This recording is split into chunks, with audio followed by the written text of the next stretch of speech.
Boa noite, sejam todos bem-vindos. Gente, eu não sei se vocês estão ouvindo assim um fundo musical de Galinha Pintadinha, é porque o meu pequeno está aqui sentado na sala vendo Galinha Pintadinha, tá? Mas é isso aí, a gente se divide, o importante é estar aqui, discutir, né, os conteúdos e, enfim, estou aguardando a doutora Juliana aceitar aí a solicitação. Iniciar a internet, alguma coisinha assim. Vamos dar uma ajeitadinha. Olá! Oi, boa Pronto. noite, Carol. Tudo bom? Boa noite, doutora Juliana. Que prazer ter aqui. Boa noite. Ai, Prazer, obrigada deixa eu pelo convite. ajeitar aqui.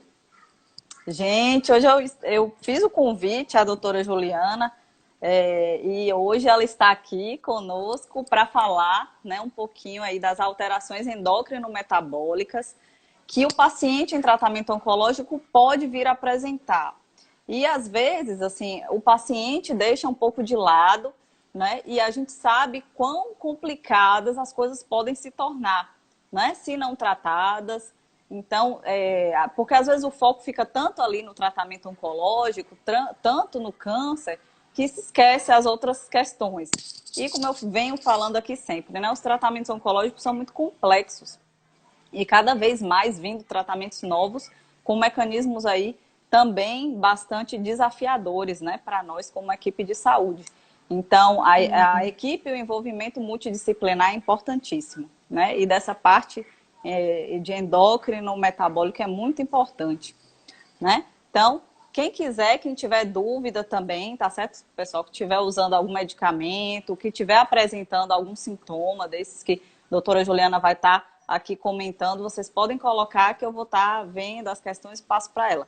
Eu listei aqui algumas que são bem frequentes da nossa prática clínica, que a gente vê, né, diariamente os pacientes que estão em determinados tipos de tratamento apresentarem esse tipo de desordem, de disfunção, né? Então, daí a gente vai ficar, né, vai bater esse papo aí, vocês vão estar interagindo também se quiserem. Então, né, doutora Juliana, eu coloquei aqui que hoje a gente tem os medicamentos esses novos, principalmente pembrolizumab, o nivolumab, que eles são que alteram, né, o sistema imunológico e podem causar disfunções importantes. Principalmente a gente vê muita disfunção de tireoide, né? Então eu coloquei aqui como é que a gente poderia, né, você como médico endocrinologista, do que sintomas o paciente ele deve ficar atento, né? E quais seriam essas principais desordens, assim, que a gente pode e deve ficar atento, né? E o que o paciente precisa ficar em alerta se começar a apresentar esse tipo de sintoma. Então, boa noite a todos, né? Obrigada pelo convite. Então, assim, as principais alterações tireoidianas que podem ocorrer, né, com essas medicações são tanto o hipotireoidismo quanto o hiper. O hipo muito mais comum, certo?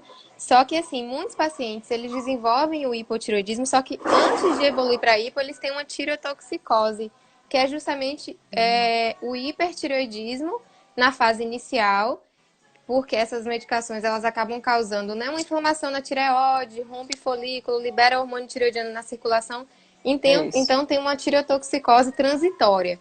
Então, assim, os principais sintomas, né, de uma tireotoxicose são perda de peso, fadiga, palpitações, tremores, insônia, intolerância ao calor. Assim, são alguns sintomas são parecidos, muita fadiga, perda de peso com os próprios sintomas oncológicos. Então, Verdade. por isso a importância, né, de fazer o rastreio, independente da presença desses sintomas mais alarmantes ou não. E no caso da tireotoxicose, ela pode ocorrer podem ocorrer tanto sintomas leves, né, que são esses mais leves que eu falei, como arritmias, né, como crise tireotóxica, que é um quadro extremamente grave de tireotoxicose, que é quando você tem aumento de temperatura, alterações neurológicas, associada a infecções que podem levar o paciente para UTI, dentre outros, mas aí são casos bem extremos. Uhum. E com relação ao hipotiroidismo, geralmente a fadiga em si ela é bem comum na doença tiroidiana. e também na doença oncológica, né? Mas o hipotireoidismo ele já evolui com fadiga, com maior retenção hídrica, um ganhozinho de peso, né? Uma intolerância ao frio, Uhum, queda de cabelo, unhas quebradiças. Então, desde sintomas mais leves, que são esses, que podem ser uhum. até pouco notados, então por isso a importância do rastreio, até sintomas mais graves, como o coma mixedematoso, que também, da mesma forma, na crise tireotóxica, né, que seria o outro extremo, o paciente pode entrar em coma por conta da deficiência do hormônio tireoidiano, né? Mas Uhum. geralmente esses pacientes acabam não chegando nesse quadro pelo o rastreio, né? Pelo acompanhamento. Então, periodicamente vai ser dosado o TSH, o T4 livre, impedindo que chegue a esse ponto, né? Desses extremos das disfunções tireoidianas, na verdade. Isso, justamente. Eu ainda vejo pacientes fazendo esse tipo de tratamento e é importante a gente sinalizar porque acontece de ou o médico se passou de pedir o exame lá, né, da função tireoidiana, ou mesmo, às vezes, já aconteceu, de eu pegar isso, foi perguntar ao paciente, mas eu não estou vendo aqui, cadê o exame? Ela falou, mas esse ainda não ficou pronto. E já está no dia da Uhum. infusão, né, do medicamento. Uhum. Então, isso é importante a gente reforçar, principalmente aí os pacientes que já saem com seus pedidos de exame de sangue.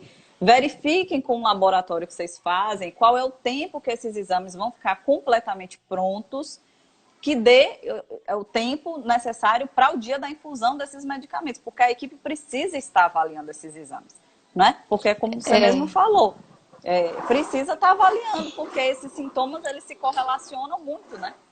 Uhum. E assim, essas medicações, elas estão tão associadas à doença tireoidiana que isso pode acontecer, o barulho aí dos meninos.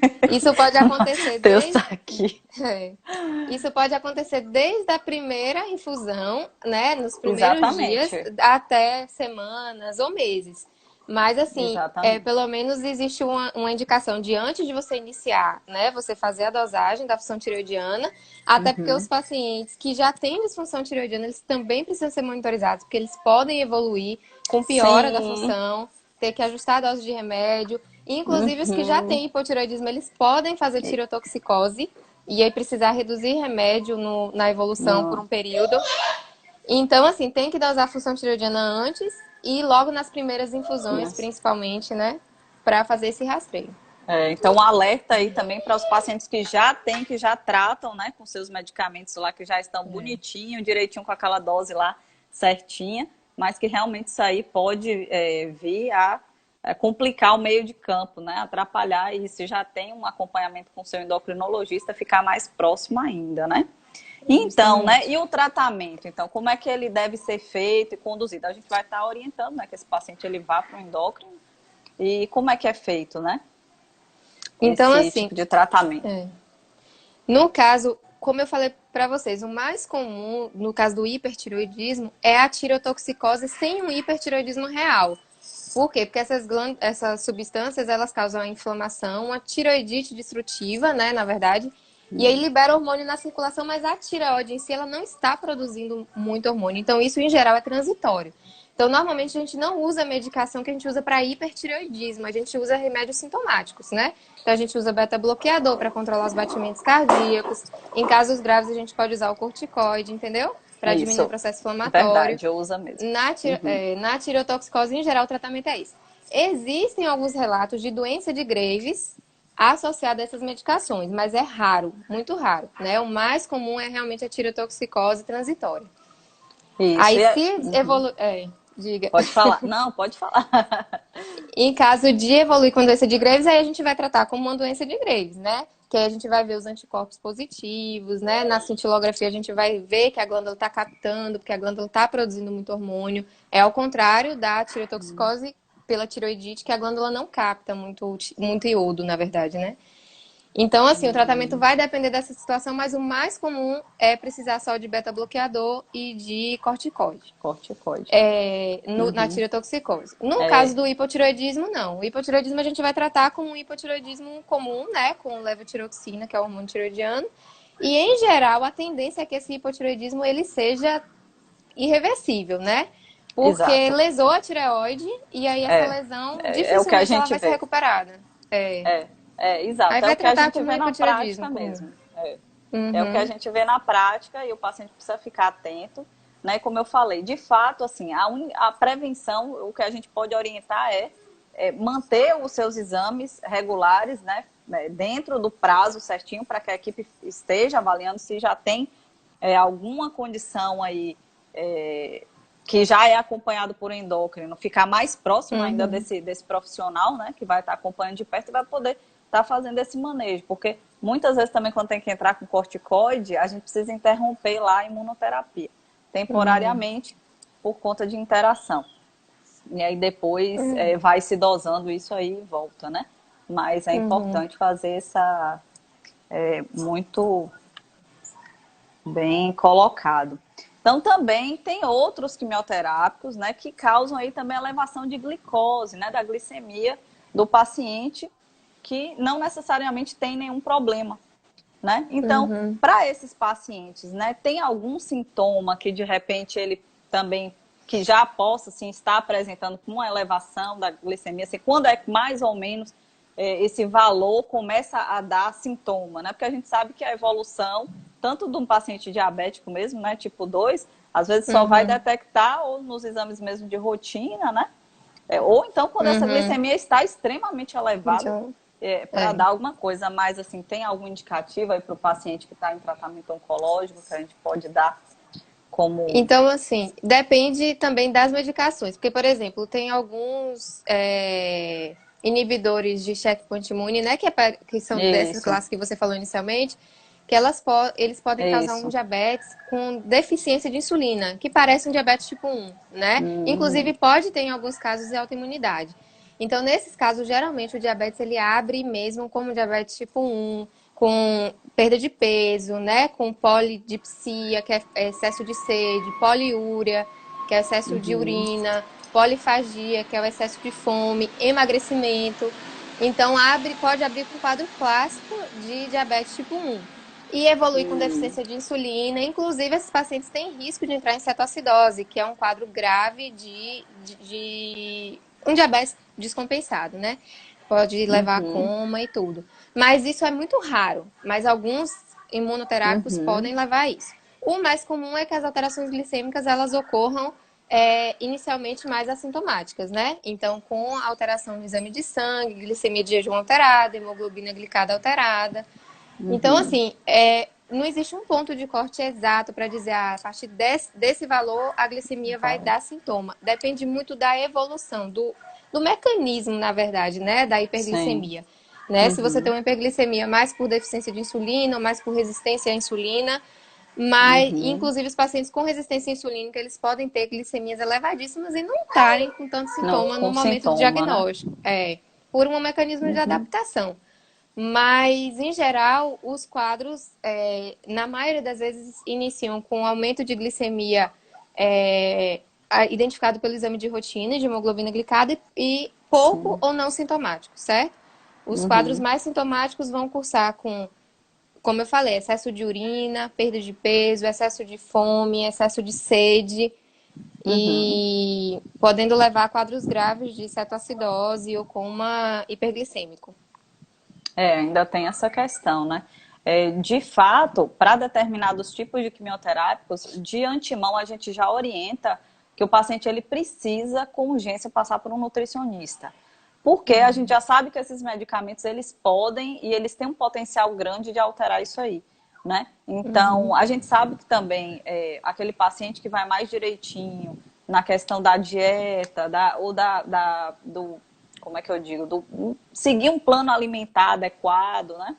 Porque muitas vezes também isso colabora, né? Não só, claro que eventualmente isso vai ter que entrar com um tratamento medicamentoso, né? A gente não tem É. como correr disso, mas né, às vezes o paciente também espera que o medicamento faça milagre, né? Uhum. E não faz a parte dele, né? Então, acho que você deve estar Justamente. acostumada com isso no consultório, Muito. né? É. Então, qual a dica aí também, né, para esses pacientes nesse sentido? Aí o tratamento vai ser como um diabetes mesmo, né? Até porque muitas dessas alterações, como eu falei, das alterações endócrinas desses imunoterápicos, elas acabam sendo irreversíveis, né? Uhum. Então, o tratamento é com dieta, né? Com redução de carboidrato da alimentação, principalmente carboidrato simples, de alto Uhum. índice glicêmico. E com o uso de medicações, que aí a depender do tipo do diabetes, né, e de como se apresenta o quadro clínico inicial, a gente pode começar com medicação oral ou, em quadros mais graves de deficiência, com insulina. Já com a insulina, né? Tem que entrar. E atividade física, né, esses Exato, pacientes, alguns verdade. têm limitação, né, a depender da doença Uhum. de base deles, oncológica, mas a atividade física faz parte do tratamento, né, do diabetes em geral também, para estabilização Verdade. glicêmica. Verdade. A gente tem. É porque assim, eu sempre gosto de chamar atenção com relação a isso, porque é comum, né, os pacientes também deixarem, negligenciarem essas questões. Começa a Uhum, ver os exames alterando, às vezes, né, o próprio médico oncologista sugere para esses pacientes, já fala, oh, isso aqui a gente precisa ficar em alerta, ou encaminha para o endócrino. Aí chega no ciclo seguinte, passou no endócrino? Não, não foi, né? E uhum. aí vai arrastando até que chega num ponto irreversível, que talvez se tratado do início tivesse um desfecho melhor, né? Então a Uhum. gente vê essas questões. Então precisa ficar atento também. Então o tratamento também pode ser feito aí com insulina, né? Ou medicamento, como você mesmo falou. Vai depender do quadro clínico. E é importante também, Carol, alguns quimioterápicos, eles podem também tenderem a hipoglicemia, né? Ao contrário. Sim, Alguns sim, pacientes, acontece, acontece. alguns Inclu pacientes que já são diabéticos precisam reduzir dose de medicação, Verdade, verdade. que Não, podem levar à hipoglicemia. Diga. verdade. E acontece assim, não, o que eu lembrei que tem pacientes que também, como eu falo, como é importante a mudança dos hábitos, né? Porque Uhum, é muito frequente também eu receber pacientes que começam o tratamento quimioterápico, eles são diabéticos, hipertensos, tomando seus medicamentos lá direitinho. E o que é que acontece? Quando descobre o câncer, muda a vida, muda hábitos alimentares, começa a fazer atividade física e começa a passar mal, porque a pressão começa a cair e a uhum. glicemia também. E aí a gente precisa, olha, você precisa voltar no endócrino porque precisa reajustar. E aí, às vezes, como eu falo, é um lado bom também, né? Nem tudo é ruim. A gente É, não dá só notícia ruim. E aí acontece, às uhum. vezes, do endócrino retirar medicamento. Ou reduzir muito. Tem Assim, o muitos paciente que usava relatos, 2 hipoglicemiantes, 2 antipertensivos, passa a usar um, né? O cardiologista justamente. tira também, então começa a usar menos medicamento. Por quê? Porque ajustou hábitos de vida, né? Então isso é Uhum. importante falar também, como isso impacta, É. né? E aí, associado a alguns efeitos por exemplo, inibidores de tirosina quinase, eles podem, o mecanismo não é muito certo, mas eles podem tender à hipoglicemia. Tem estudos mostrando que muitos pacientes reduzem muito a dose até de insulina, de outras medicações orais de diabetes. E aí, junto os Uhum. dois fatores, né? A mudança do hábito e a medicação. Verdade, muito importante. Também, não só essas alterações, a gente tem alteração de triglicérides, né? Também na parte aí do colesterol. E eu acho que essa também, não que a questão da glicemia, que a glicemia também pode ser bastante prejudicial, se não tratada, acompanhada desses picos, né? Tanto uma elevação muito rápida, brusca, também grande, e como a hipo Uhum, também, né? Como você mesmo falou. uhum, Mas o colesterol também, eu vejo isso na prática. Os pacientes, essa parte então, que é bem negligenciada, né? O colesterol está lá aumentando, triglicérides aumentando, porque o medicamento faz isso acontecer, uhum, e vai deixando passar. Ou às vezes o médico prescreve lá o medicamento, a gente vai atender, tá tomando? Não, não tá tomando. Ah, não, porque, né? Porque assim, como não tem um sintoma, né? Porque uhum, pior ainda, assim, inicialmente, né? O colesterol elevando, não tem sintoma, então uhum. acha que não tem nada, né? Então aí vem a pergunta, né? As principais aí complicações dessa negligência, desse não tratamento, né? Dessa elevação aí de colesterol total, frações e triglicérides também. No caso dos triglicérides, assim, a hipertrigliceridemia, né, por medicação, ela pode levar a quadros de pancreatite aguda, né? que seria o quadro mais grave provocado pela hipertrigliceridemia. Então, assim, o problema é que, como você falou, não tem sintoma, né? Geralmente, sinais a gente vê em hipertrigliceridemias primárias, que não está associada à medicação, então esse paciente não vai ter, a princípio, nenhum sintoma associado a isso, é pelo exame de laboratório mesmo, pelo rastreio. Uhum. E a gente começa a tratar, a depender dos valores, né? A hipertrigliceridemia grave, ela precisa ser tratada para justamente prevenir pancreatite. Então, esses valores de gravidade, eles variam um pouco de acordo com as sociedades, né? Na Sociedade Brasileira de Cardiologia, eles consideram acima de 500 a hipertrigliceridemia grave e na Endo Society eles consideram acima de 1.000, tipo, uma diferença absurda, mas Meu Deus. mas é porque assim, a gente sabe que a partir de 1.000 o risco de pancreatite aguda é altíssimo. Acima de 2.000, então, muito alto. Entre 500 e 1.000, aí fica aquela coisa. Mas, em geral, os endócrinos tendem a considerar mais acima de 1.000, acima de 800. Tem algumas sociedades que falam 880. Mas, enfim, aí a gente vai considerar cada caso, também a medicação que o paciente está usando. Mas, em geral, a partir de 500 a 1.000, a gente tende a tratar, né, com fibrato, com os ômega 3, outras medicações para tentar baixar o triglicérides. Principalmente porque essas medicações precisam ser continuadas, né? Os quimioterápicos, os imunoterápicos. Então, só vai avaliar a possibilidade de troca se for uma hipertrigliceridemia gravíssima, levar a pancreatite, um quadro refratário grave, enfim. Uhum. E com relação ao colesterol, né? As outras frações LDL, principalmente o LDL, que é o colesterol ruim, o prejuízo dele vai ser a longo prazo, né? Em relação a risco cardiovascular.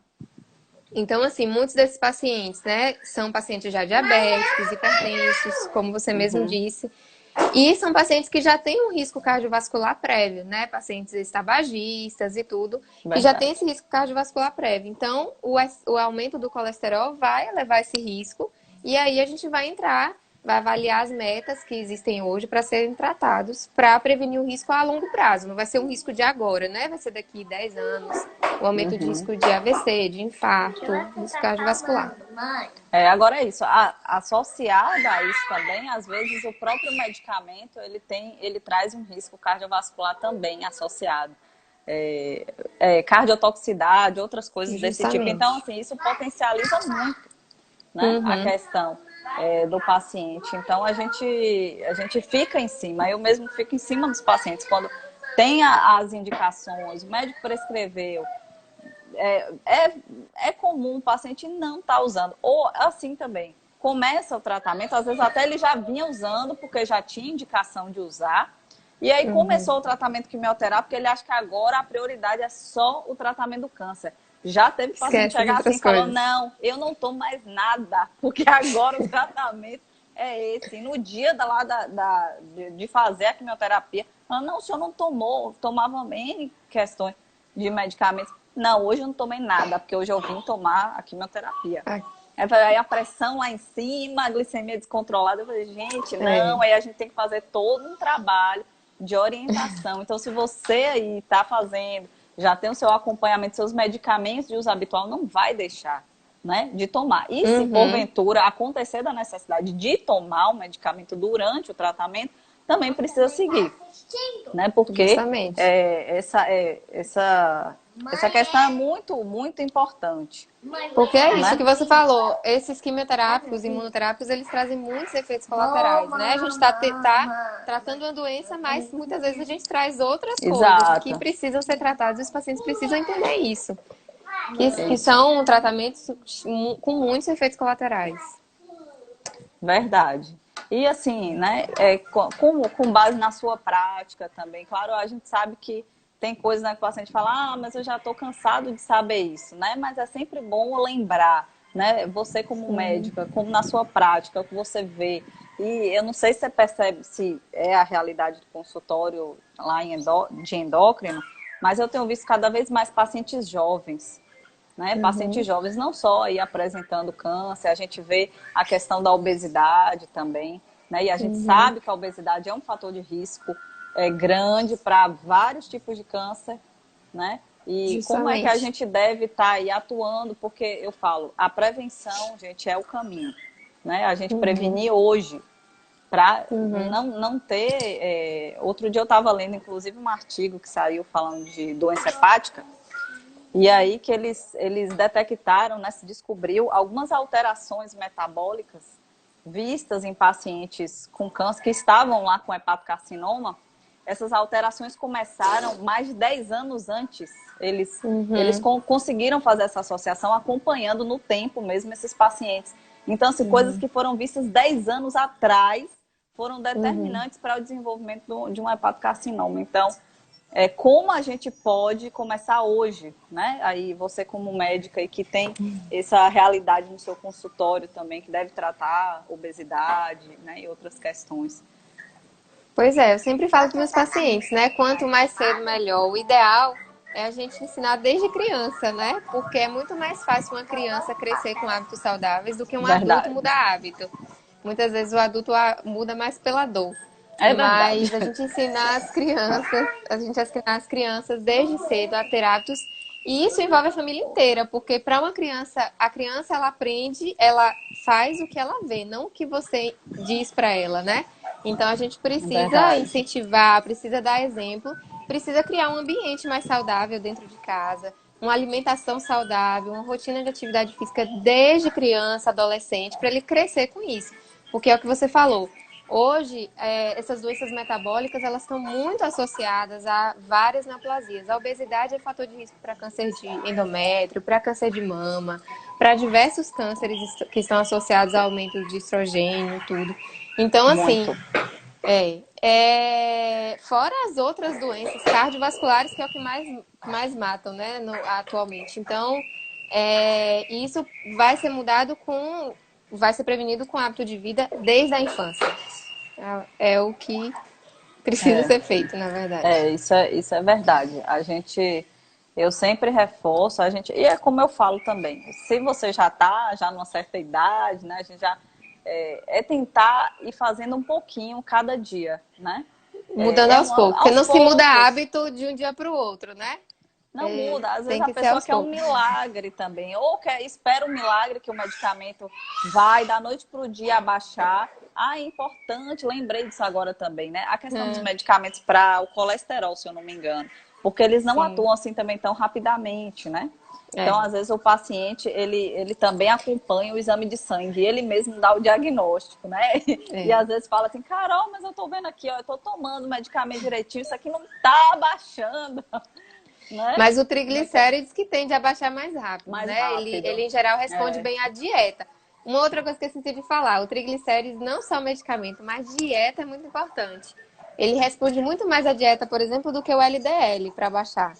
Então, dieta reduzida em carboidrato, né? Carboidrato simples, reduzida em Uhum, gordura, aumentar a ingesta de ácidos graxos essenciais, reduzir bebida alcoólica, uhum, o uso de açúcares, né? De carboidratos simples em geral. Então, uhum, essas são as recomendações, porque essas hipertrigliceridemias por medicação, geralmente elas são mais graves. E o uhum, medicamento só ele não controla bem. Então a dieta é extremamente importante e eles respondem à dieta, em geral. uhum. Sim, então, traduzindo assim a questão, Hum. né, quando você fala aí dos carboidratos, dessas questões assim, o que, né, de fato aí o paciente deve já de agora evitar aí comer, para quem está passando por isso, né, gente, que eu digo, quem tem esse Uhum. potencial aí de elevar triglicérides e tal, esses carboidratos, quais seriam aí os vilões, né, da alimentação, digamos assim, para o que você pode É, mudar hoje, né? Ou pelo menos reduzir o consumo disso aí. são as massas, né? Coisas que são feitas com trigo. Farinha de trigo, as farinhas brancas, tapioca, farinha de mandioca, Tapioca farinha de também? trigo. Não é que você. A tapioca, ela pode ser inserida dentro de uma dieta saudável, mas ela por si só tem um alto índice glicêmico, entendeu? E tudo que tem um alto índice Ah, glicêmico é também porque aumenta vai. o triglicérides. Hum, Aumenta a glicemia e então, triglicérides. pessoal, Que fica aí a gente inclusive, achando que a inclusive glicemia tapioca e tá triglicérides, saudável, começa a comer demais, então fica a demais também tem um dica índice aí, né? glicêmico alto. Em geral, essas farinhas brancas têm. E assim, tudo que aumenta a glicemia, em geral, aumenta triglicéridos, porque está muito interligado. Na verdade, é, a como é que eu explico? A gente tem uma lipoproteína que ela é usada para diminuir o triglicérides e ela é ativada pela insulina. Então, na verdade, tudo que aumenta a resistência à insulina, que dificulta a ação da insulina no corpo, vai diminuir a ação dessa lipoproteína e vai elevar os triglicérides. É tanto que é muito comum você ver paciente com glicemia muito alta e com triglicérides muito alto. E quando a gente controla a glicemia, esses triglicérides baixam, Cai também. entendeu? Sim, Então a dieta basicamente é a mesma. Então, assim, farinhas brancas, massas, né? Pão. Ter cuidado com alguns alimentos integrais, porque assim, biscoito integral, o paciente acha que está trocando pão por sim. biscoito integral, que é uma grande coisa, e não é, né? Exato. Biscoito integral é pouco nutritivo, não tem muito nutriente e tem um índice Às vezes glicêmico a gente também tem alto. essas convicções que tudo integral é bom. Como eu falei, a Justamente. tapioca, né? Ah, não vou comer pão, mas vai comer a tapioca e come demais. Então, isso também, aí, tudo tem a sua relação, né? Perguntaram É, aqui, oi, oi, boa noite, quem está chegando. A questão do açúcar, né? Do demerara e do pronto. refinado. Porque O quem é açúcar, melhor, né? o ideal é nenhum, né? Lógico que o demerara, o demerara, o mascavo são açúcares São não melhores. refinados, são açúcares, porque tudo que é refinado, que é processado é pior. Isso, Eles são exatamente. açúcares, digamos, mais naturais, né? Menos Que passa processados, menos mas processados, é verdade. justamente. Porém, é açúcar. Açúcar tem um índice glicêmico alto. Em quem tem A alteração Matheus tá glicêmica, quem tem chorando. já um pré-diabetes, quem tem diabetes, quem tem triglicérides altos, tem que evitar o açúcar. É verdade. Não, Todos meu os filho, tipos, açúcar de coco, açúcar demerara, açúcar mascavo. é O verdade. ideal é a gente aprender a sentir o gosto das coisas, né? E o que Verdade. não dá, E e o reduzir, que né, não dá pra também. gente Reduzir, reduzir. já, como eu falei, como a gente falou aqui, né? Não se muda do dia para a noite, mas se você começar a reduzir, então, aquelas duas Uhum, colherzinhas que colocava no café, reduz para uma, tira o uhum, refinado, vai para o demerara, fazendo mudanças aos poucos, né? Claro que isso justamente. se não tem nenhuma doença instalada, porque quando já É, tem, aí já precisa tem que seguir, tirar. né, a orientação mesmo E o adoçante, aí está perguntando, que tipo de adoçante, então, seria melhor, mais É. recomendado? Ó, os adoçantes, os melhores, assim, o ideal seria evitar ao máximo, né? Mas os melhores são aqueles mais naturais, que a gente tem os polióis, né? Que é o xilitol, o eritritol. E a gente tem a Hum, estévia, que a o estévia, ela stevia. vem de uma planta, né? Ela é mais Oi, gente, amarguinha, muito mas eu paciente não não gosto do gosta. stevia. Eu mesma, Tem o eu já xilitol. precisei usar, né? Mas Ah, eu falei, eu não me adaptei ao stevia. Eu preferia tomar sem nada do que o é, stevia, porque eu achava ele com gosto tão, não sei, fica mas é um resíduo costume. assim, né? E a Fica um resíduo, é. sucralose? A sucralose é melhor Então, também, que aí eu ouço, esses né? que eu falei, esses São, que eu são falei são os melhores. adoçantes mais naturais, né? Certo. Eritritol, xilitol, estévia. E aí você tem os adoçantes artificiais. O quanto aos artificiais, existem alguns estudos mostrando que eles causam algumas alterações de flora intestinal, etc. Mas assim, isso a longo prazo. O fato é que quem precisa usar, pode usar. Existe quantidade segura para ser usada, certo? Uhum. Então, em alguns pacientes, é o que temos para a gente ir aos poucos mudando o hábito. Tem paciente que não consegue de um dia para o outro tirar o doce da alimentação.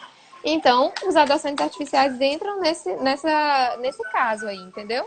Para a gente Verdade. tentar acostumar o nosso paladar e diminuindo aos poucos.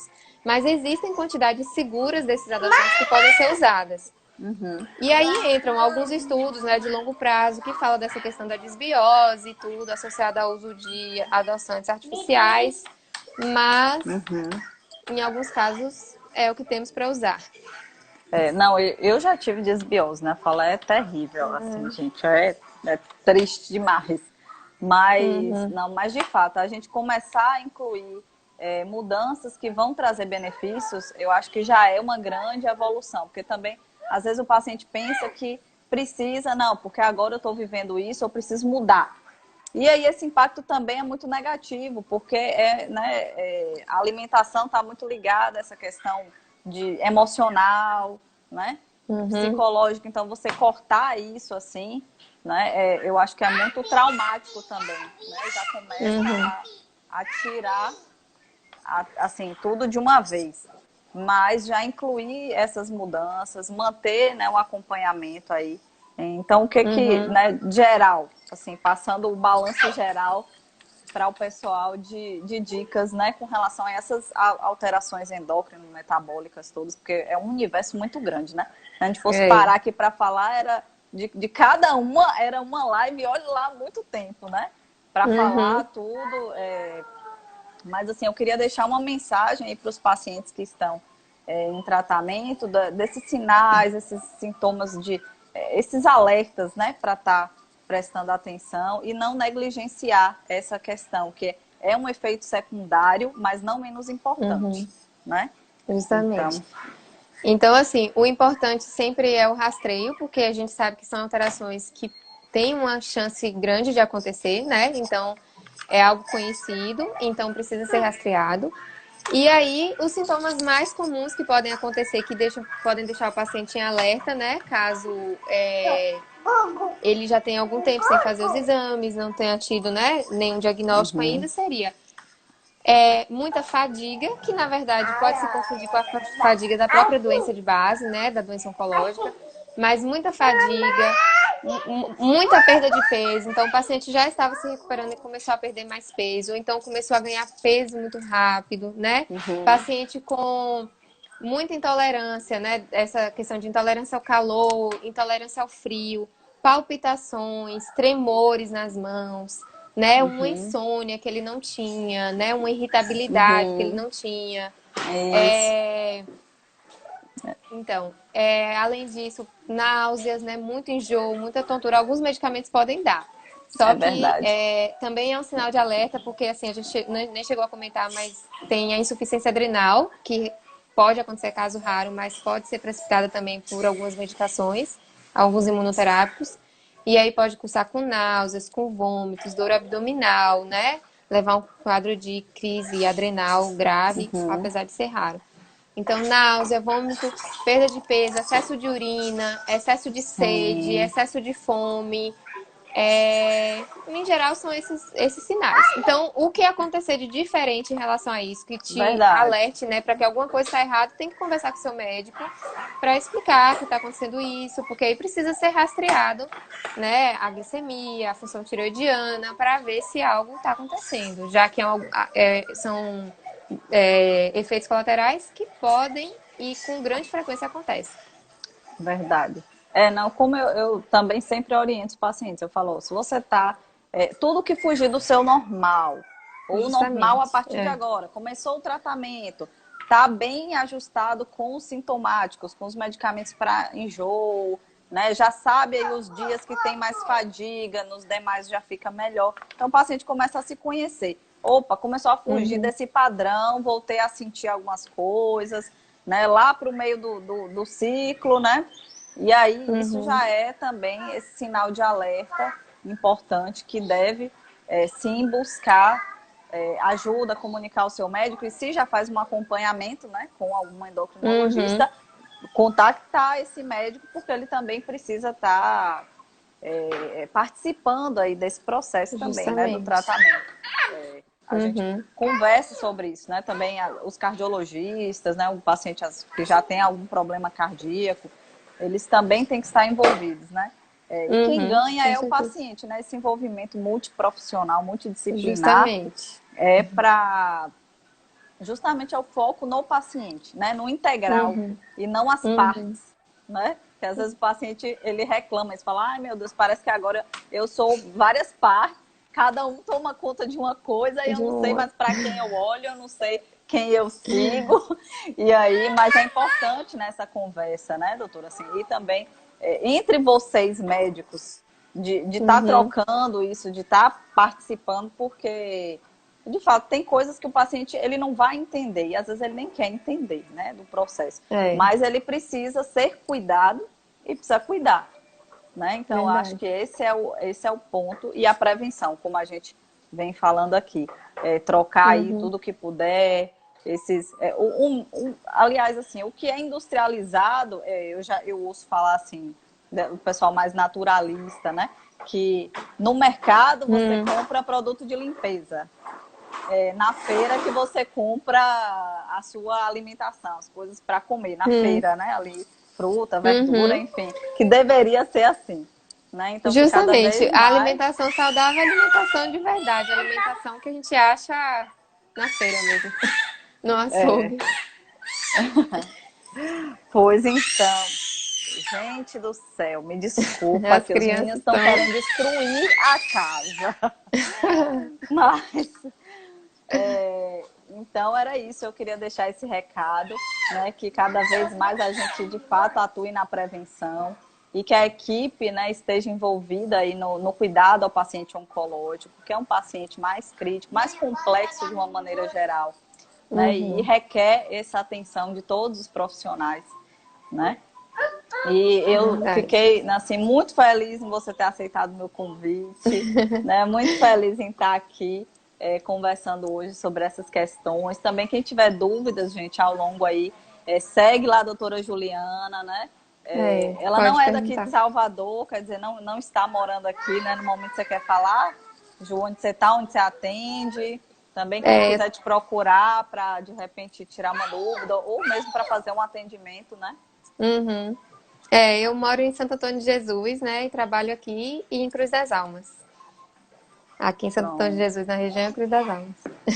Pronto, então quem quiser, quem for da região também conhecer aí, É, pode indicar e também pelas redes sociais. Hoje a gente tem uma facilidade, né, grande de justamente. estar, e com a própria pandemia facilitou isso também, né, da gente Verdade. estar mais, de ter essa interação, quer dizer, não impede que você converse com pessoas, com pacientes em qualquer lugar do Brasil que você possa também, que a gente possa aí transmitir o conhecimento, transmitir nossas orientações, informações para que cada vez mais, né, pacientes se beneficiem Uhum, disso. Que você se conhecendo, né, conhecendo o que pode acontecer, esses sintomas, como você mesmo falou aí, de uhum. todo esse processo, fica mais fácil, né, o paciente identificar inicialmente e poder buscar ajuda focada, ajuda, né, que vai logo lá no foco, né? Verdade. Então, muito obrigada. A Pois gente é. tem mais perguntas. Quem está aí acompanhando, muito obrigada pela participação de todos vocês. Tendo qualquer dúvida também, como eu falei, pode mandar para mim, para a doutora Juliana. É, E eu agradeço demais. E eu que até a agradeço o convite. próxima.